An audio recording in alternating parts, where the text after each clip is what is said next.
Bismillahirrahmanirrahim. Assalamu alaikum, dear student. Student, we are studying the chapter Coordination and Control, and in this chapter today the topic of our lecture is receptor in the human bodies. In this chapter you have listened various times the term receptors, and today we will talk about the receptors, that what is receptor in our human bodies. Before going to this topic, we should summarize our last lecture, which was peripheral nervous system. We have said that peripheral nervous system is those nervous system which comprise of nerves and arise from the central nervous system. Dear student, हमने ये कहा कि जो peripheral nervous system होता है हमारे पास वो nerves पे मुश्तमिल होता है, और वो जो नर्व्स होती हैं वो सेंट्रल नर्वस सिस्टम से राइज होती हैं, ब्रेन से भी राइज होती हैं और स्पाइनल कार्ड से भी राइज होती हैं. जो हमारे पास अगर ब्रेन से राइज होती हैं तो उनको हम कहते हैं क्रेनियल नर्व्स, और जो स्पाइनल कार्ड से राइज होती हैं उनको हम स्पाइनल नर्व्स कहते हैं. इनके 12 पेयर्स होते हैं जो क्रेनियल नर्व्स होती हैं हमारे पास, और इसके अलावा जो स्पाइनल कार्ड की नर्व्स होती हैं उनको हम 31 पेयर्स में डिवाइड करते हैं. उनके 31 पेयर्स होते हैं. फिर हमने कहा कि क्रेनियल नर्व्स जो होती हैं वो उनमें से कुछ जो है सेंसरी होती हैं, कुछ मोटर होती हैं और कुछ मिक्स्ड होती हैं, जबकि स्पाइनल कार्ड्स वाली जो नर्व्स होती हैं वो टोटली हमारे पास मिक्स्ड नर्व्स होती हैं.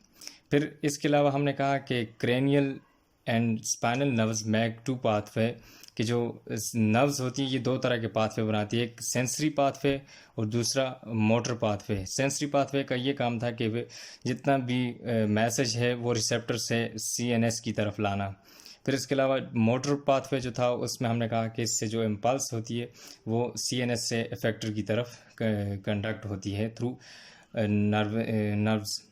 फिर इसमें ये भी कहा कि हमारे पास मसल्स थे, 3 स्मूथ मसल्स, स्केलेटल मसल और कार्डियक मसल, ये इसमें होते हैं. फिर आगे हमने कहा कि मोटर पाथवे जो होता है वो 2 सिस्टम बनाता है. एक को हमने कहा था सोमैटिक नर्वस सिस्टम, दूसरे को कहा था ऑटोनॉमिक नर्वस सिस्टम.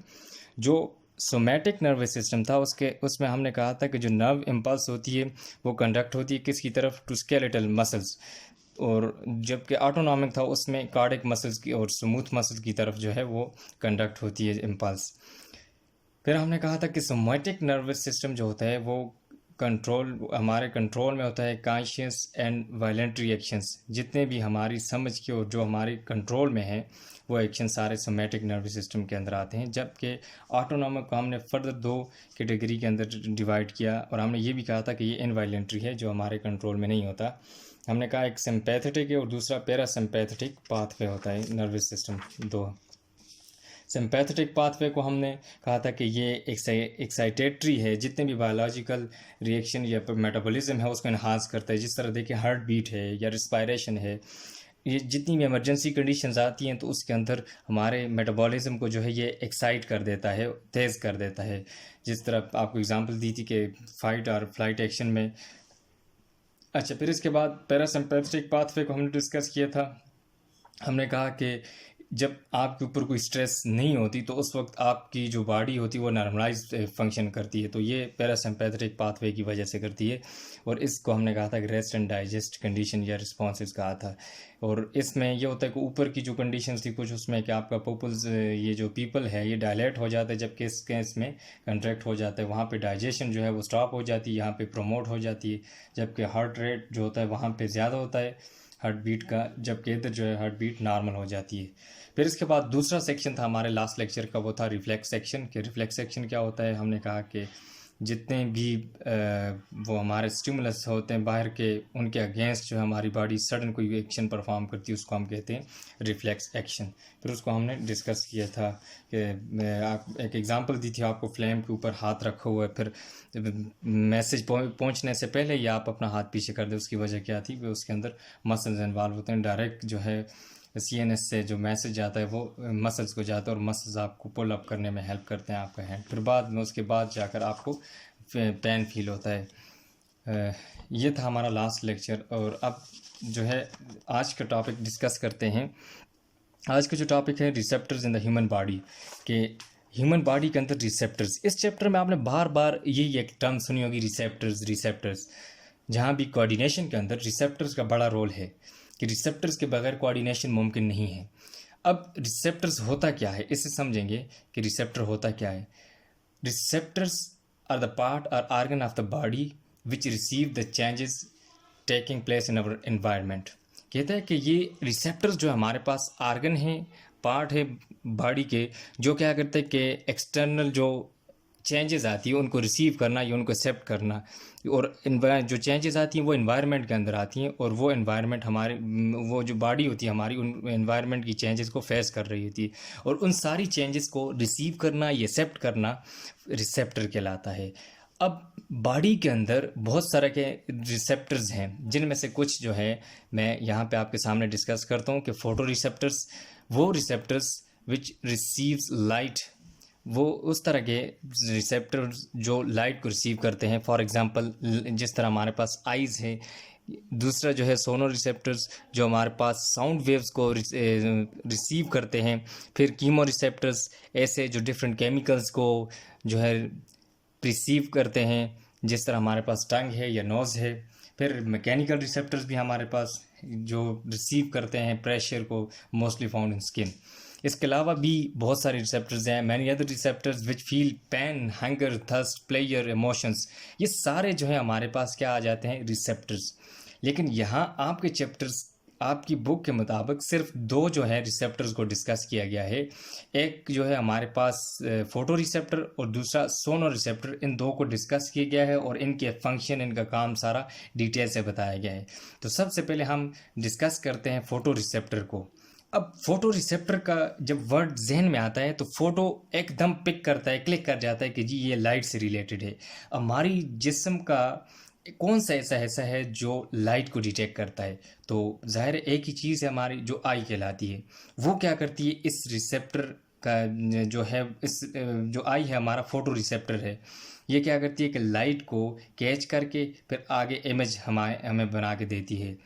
फिर विजुअल रिस्पॉन्स या विजुअल रिसेप्टर्स इसको आप कह सकते हैं कि ये जो रिसेप्टर है इसको आप विजुअल, कि इसकी देखने की सलाहियत वाला जो है रिसेप्टर्स है। Vision is the dominant sense in the all over the people in world. ये तक कि ये जो विजन है हर इंसान का डोमिनेंट एक सेंस है। देखें कोई भी है, आप, हमने कहा कि सेंसेस होते हैं, जिस तरह आप टच करते हैं, स्मेल करते हैं, फिर इसके अलावा टेस्ट करते हैं, फिर आप हेयरिंग करते हैं, ये आपके सेंसेस हैं। इसमें से एक डोमिनेंट जो सेंस है वो हमारे पास क्या है, विजन। कि देखें अल्लाह पाक ने कितनी बड़ी नेमत से हमें नवाजा है कि हमारी बाकी जो सेंसेस हैं वो देखें, और जो देखने वाली जो नेमत है, ये सबसे बड़ी नेमत है, जिससे हम दुनिया की तरह तरह की रंगीनियों को देखते हैं। अगर देखने वाली जो हमारी सेंस है अगर वो ना हो तो हम दुनिया को कैसे देख सकेंगे और कैसे जज कर सकेंगे फ़लाँ चीज़ का कलर कैसा है, फ़लाँ चीज़ का साइज़ क्या है, और फ़लाँ चीज़ मूवमेंट कर रही है या नहीं। ये सारा का सारा दौर मदार हमारी आई पे होता है इसका। फिर उसके बाद कहते हैं organ of sight is eye, कि आर्गन जो है साइट का वो हमारे पास आई है, कि आई जो है लाइट को डिटेक्ट करती है और फिर हमें इमेज बना कर देती है। फिर इसके बाद text light and translate into image, light जो होती है उसको आई कैच करती है और फिर आगे इमेज की फॉर्म में हमें ट्रांसलेट करके देती है। फिर हमने कहा photo, eye is the photo receptor organ that enable us to recognise shape, colour and movement of the object. Eye जो है हमारे पास एक ऐसा फोटो रिसेप्टर आर्गन है जो क्या करता है कि हमें किसी भी चीज़ को रिकग्नाइज करने में हेल्प करता है। किसी चीज़ का जो है कलर, शेप या मूवमेंट ऑफ द ऑब्जेक्ट, कोई भी चीज़ है उसको रिकग्नाइज करने में हेल्प करता है, हमें उस काबिल बनाता है कि हम किसी चीज़ के कलर देख सकें, उसकी मूवमेंट देख सकें, उसका शेप देख सकें, उसका साइज़ देख सकें। फिर इसके अलावा हमने कहा कि आई जो है वो स्फेरिकल इन शेप होती है। ये देखें यहाँ पे स्फेरिकल इन शेप होती है।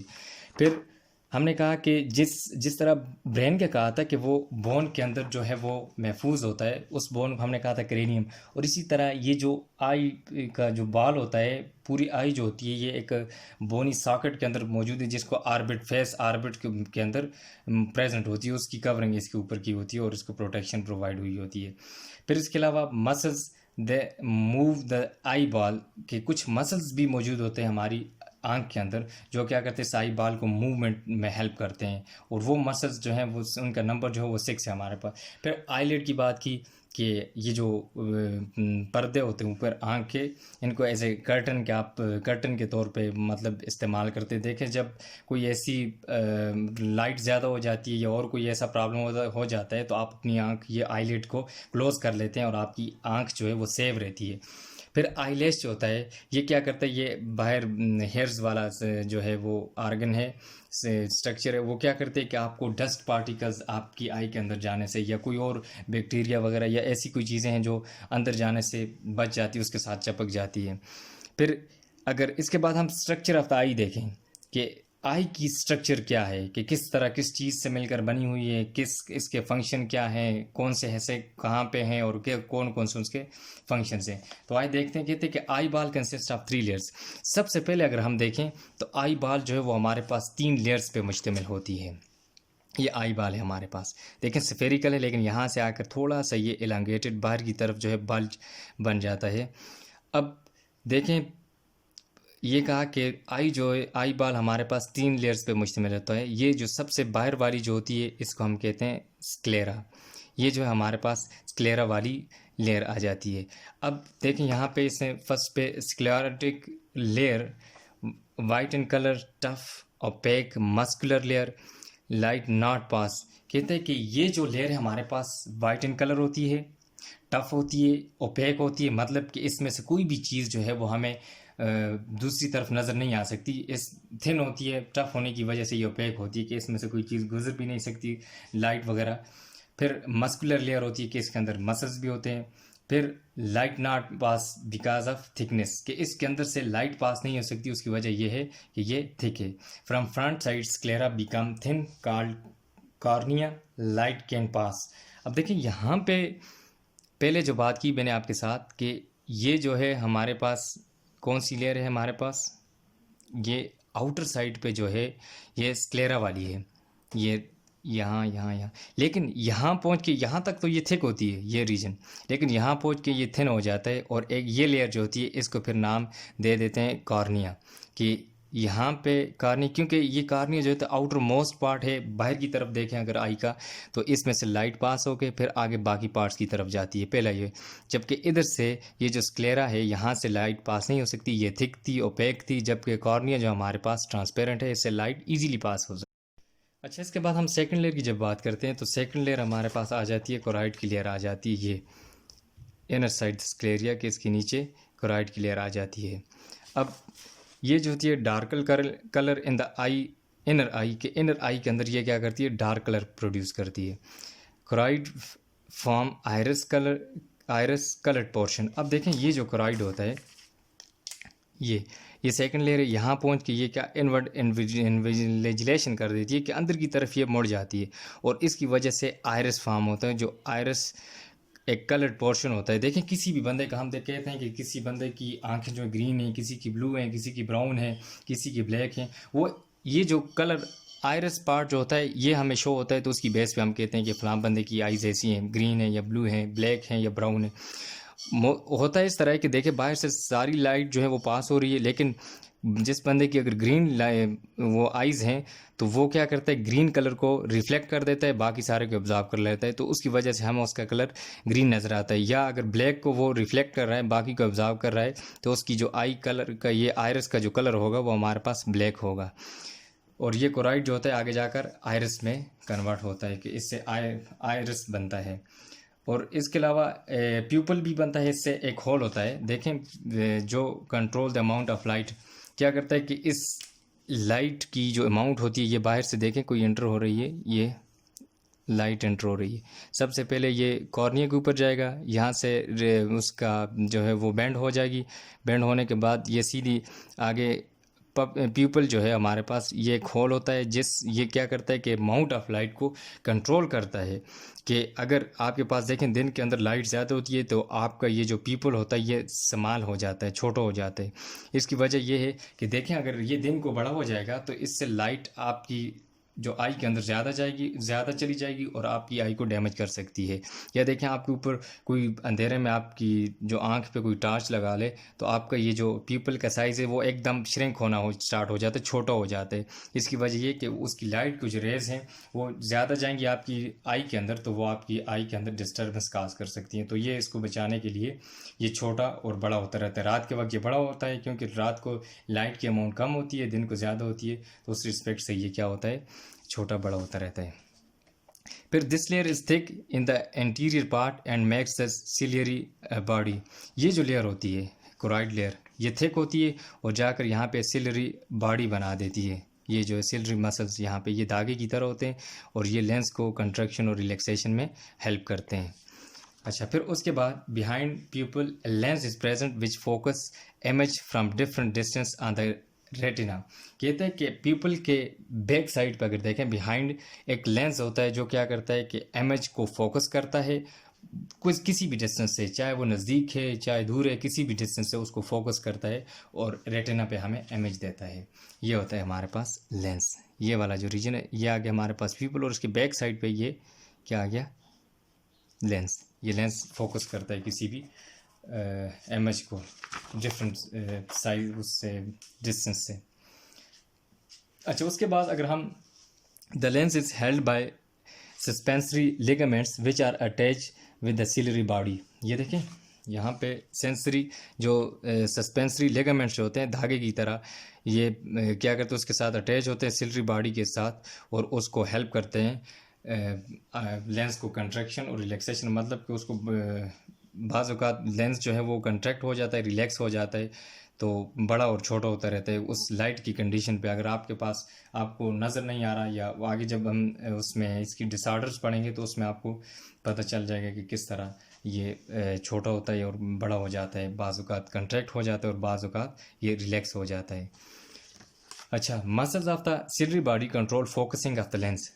ये जो मसल्स हैं ये क्या करते हैं कि ये जो फोकस इसका फोकसिंग देखें, कोई भी आप DSLR कैमरा यूज़ करते हैं, मोबाइल का कैमरा यूज़ करते हैं तो उसके ऊपर एक ऑप्शन होता है फोकसिंग।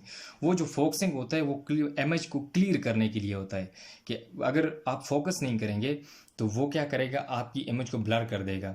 इस वजह से ये जो मसल्स होते हैं सिलियरी बॉडी के, ये उस लेंस की फोकसिंग एबिलिटी को क्या कर देता है, कंट्रोल करते हैं, या अगर क्लियर नहीं है तो उसको फोकस करने में हेल्प कर देते हैं।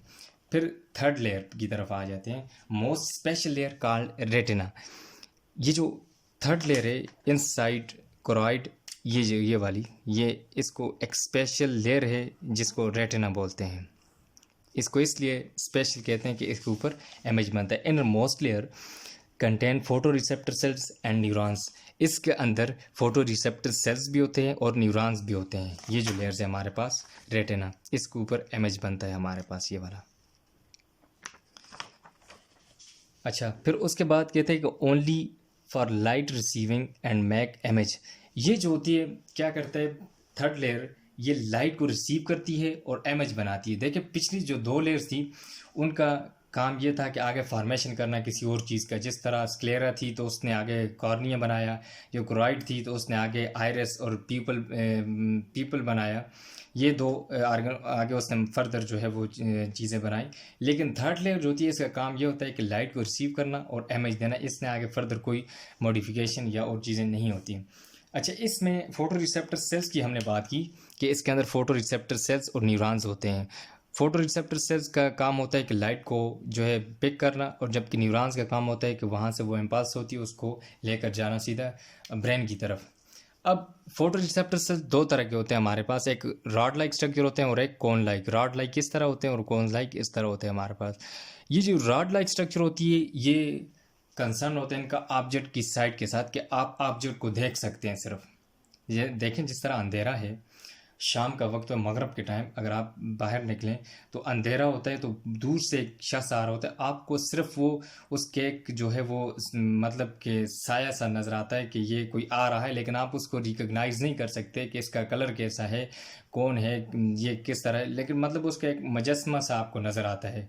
बाकी आप उसमें कलर की या और डिस्टिंक्शन नहीं कर सकते। जब वो आप उसके ऊपर लाइट लगाएंगे तो तब जाकर आपको वो डिस्टिंक्शन करेगा। दूसरी जो है कोन्स इनका काम होता है कलर विजुअलाइजेशन करना, कि देखें दिन के अंदर ये जो है ये मोस्टली डिम लाइट के अंदर काम करते हैं रॉड्स जो हैं, और जो फुल लाइट के अंदर कौन्स के आपको कलर्स डिफरेंट कलर्स आप देखते हैं दिन को, तो आपको देखने में ये हेल्प करते हैं। हमने कहा कि contain purplish red pigment rhodopsin, इसके अंदर एक पर्पलिश रेड पिगमेंट होता है जिसको रोडोप्सिन कहते हैं।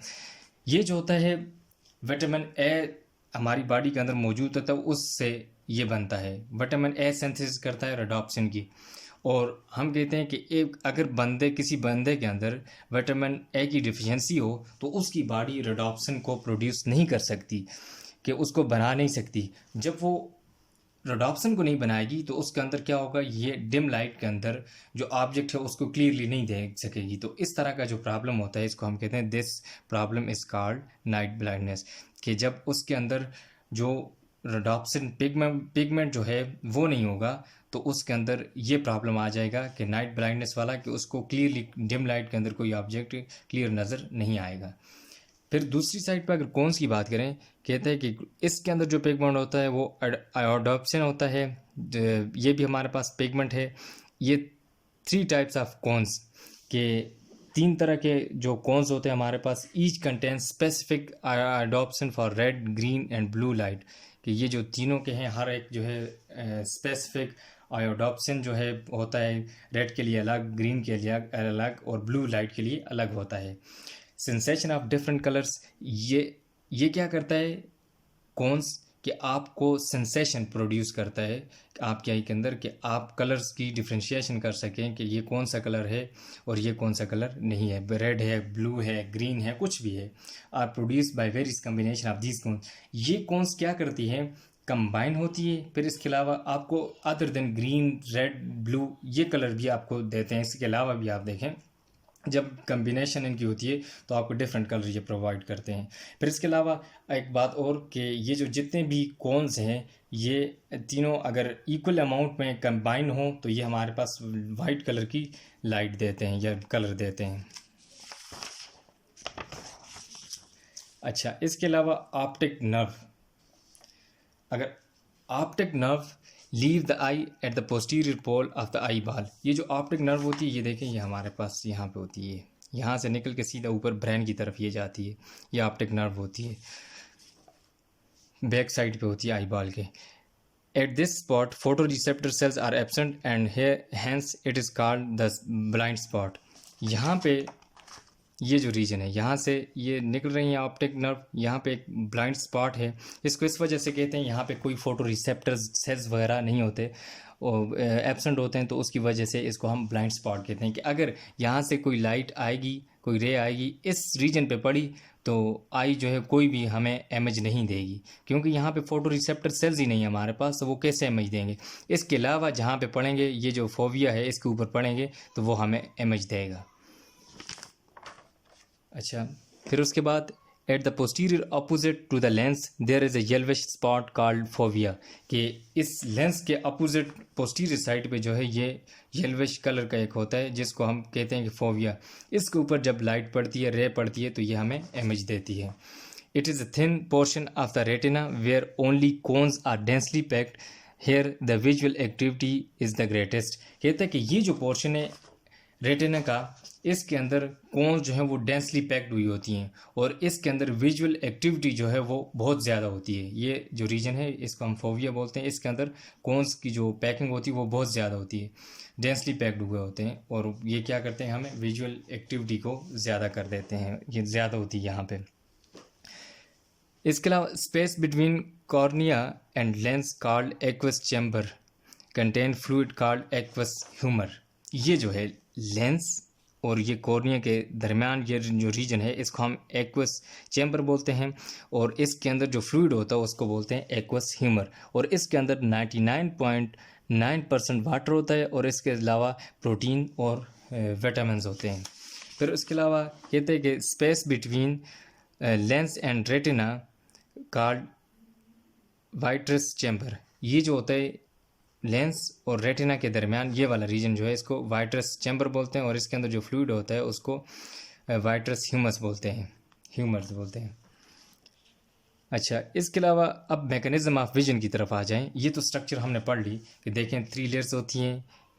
आउटर जो है वो स्क्लेरा होती है, सेकंड ये जो होती है क्रोइड होती है, और थर्ड जो होती है रेटिना होती है। बाहर से लाइट आई, ये जो कॉर्निया आगे मॉडिफाइड हो जाती है स्क्लेरिया कॉर्निया में, यहाँ से लाइट पास होती है, यहाँ आकर ये जो प्यूपल है इसके अंदर ये अमाउंट ऑफ लाइट को कंट्रोल करता है, यहाँ से लेंस की तरफ, और फिर लेंस बैक पीछे रेटिना के ऊपर जाकर इमेज हमें देता है। यहाँ अगर ये ब्लाइंड स्पॉट पे पड़ेगा तो ये हमें इमेज नहीं देगा, क्योंकि वहाँ पे कोई फोटो रिसेप्टर सेल्स नहीं होता हमारे पास। और यहाँ पे जो ऑप्टिक नर्व्स हैं ये मैसेज लेकर जाती है दिमाग की तरफ, और दिमाग सेरेब्रम की तरफ जो है उसका हिस्सा दिमाग का उसकी तरफ, और वो हमें शो करता है कि इसका कौन सा है कलर है, डिटेक्शन में हेल्प करता है हमें। फिर उसके बाद अगर हम मैकेनिज्म ऑफ आई विजन देखें कि इसका मैकेनिज्म कैसे है, देखें लाइट सबसे पहले कोरोना के अंदर की कॉर्निया के अंदर की, सॉरी कोरोना का लफ्ज़ निकलेगा, कॉर्निया के अंदर की, यहाँ से लाइट, फिर उसके अलावा यहाँ से एंटर होकर पीपल के अंदर, फिर पीपल से लेंस की तरफ, और फिर लेंस से होकर सीधा सामने आपके पास रेटिना जो है उसके ऊपर, और वहाँ पे आपको इमेज देती है। और इमेज अगर ये ब्लाइंड स्पॉट पे पड़ेगी तो आपको इमेज नहीं देगी, इसके अलावा ये जो जितने भी रेटिना का बाकी पार्ट है उसके ऊपर पड़ेगी तो आपको इमेज देगी। ये होता है मैकेनिज्म ऑफ विजन के देखने का मैकेनिज्म कैसे होता है। देखिए यहाँ photo receptor cells rods and cones of retina produce impulses in the neuron. ये जो फोटो रिसेप्टर सेल्स होते हैं रॉड और कोन्स, ये इम्पल्स प्रोड्यूस करते हैं न्यूरॉन के अंदर जो रेटिना के अंदर मौजूद होती हैं। Neuron carry impulses to the cerebrum of the brain. ये क्या करते हैं, इम्पल्स को कैरी कर देते हैं cerebrum of the brain. Impulses processed, वहाँ पे वो प्रोसेस्ड हो जाती हैं and produce sensation of shape and colour. वहाँ पे प्रोसेस्ड होने के बाद वो इम्पल्स हमें क्या करती है कि किसी भी चीज़ की शेप और कलर, इसके अलावा अगर मूवमेंट है तो वो भी हमें बताती है। अच्छा, it was all about the today lecture. If you have any Curie you can ask freely. आज जो आपकी होम असाइनमेंट है, आपने इस तरह की एक डायग्राम बनानी है, और उस डायग्राम के अंदर आपने सारे पार्ट को शो करना है कि ये कौन सा पार्ट है, और ये, और साथ उनका एक एक लाइन का फंक्शन। जिस तरह देखें पीपल का है तो इसका मतलब ये फंक्शन जो है वो है control the amount of light, कि ये लाइट की जो अमाउंट है उसको कंट्रोल करता है। इस तरह के आपने डायग्राम बना के और उसके साथ एक एक लाइन फंक्शन लिखना है हर पार्ट का। बहुत शुक्रिया, अल्लाह हाफिज़।